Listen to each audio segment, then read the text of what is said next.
ఈరోజు మరో దేవుని వాక్యంతో మీ ముందుకొస్తున్న మీ సత్యోత్తమును. లోకాసు వార్త 19వ అధ్యాయము 1-10 వచనం వరకు. ఆయన సంచరించుచు యెరికో పట్టణంలో ప్రవేశించి దాని గుండా పోవుచుండెను. ఇదిగో సుంకపు గుత్తదారుడును ధనవంతుడైన జక్కయ్య అని పేరు గల ఒకడు యేసు ఎవరో అని చూడగోరెను. కానీ పొట్టివాడైనందున జనులు గుంపు కూడి ఉండడం వలన చూడలేకపోయాను.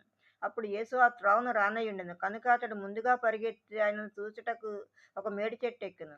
యేసు ఆ చోటికి వచ్చినప్పుడు కన్నులెత్తి చూసి, జక్కయ్య త్వరగా దిగుము, నేడు నేను నీ ఇంట ఉండవలసి ఉన్నదని అతనితో చెప్పగా, అతడు త్వరగా దిగి సంతోషంతో ఆయనను చేర్చుకునెను. అందరూ అది చూసి, ఈయన పాపి అయిన మనుషుని యొద్ద బస చేయ వెళ్ళినని చాలా సణుగుకొనిరి. జక్కయ్య నిలువబడి, ఇదిగో ప్రభువా, నా ఆస్తిలో సగము బీదలకు ఇచ్చుచున్నాను. నేను ఎవని వద్దనైనను అన్యాయముగా దేనినైనను తీసుకుని ఎడల అతనికి 4 గంటలు మరలా చెల్లించునని ప్రభువుతో చెప్పెను.